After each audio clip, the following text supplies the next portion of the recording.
আসসালামু আলাইকুম বন্ধুরা, জায়গাটা চিনতে পারছেন?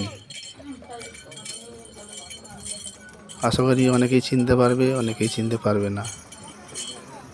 এটা হুগলি জেলার দাঁতপুর থানার কুইনান গ্রাম, যেখানে জানুয়ারি মাসের 2, 3, 4, 5 তারিখ বিশ্ব ইজতেমা হয়েছিল। আমরা গিয়েছিলাম প্রথম দিন শুক্রবার।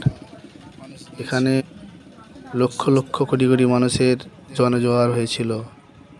এই জায়গাতেই আমরা গিয়ে দাঁড়িয়েছিলাম, মারুতি গাড়িটা দাঁড় করিয়ে।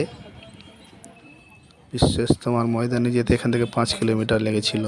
ওই হাই রোডের ব্রিজের নিচে থেকে 5 কিলোমিটার। আজকে আমি গিয়েছিলাম কাজের জন্য, আমার বাড়ি বাগনান থানা।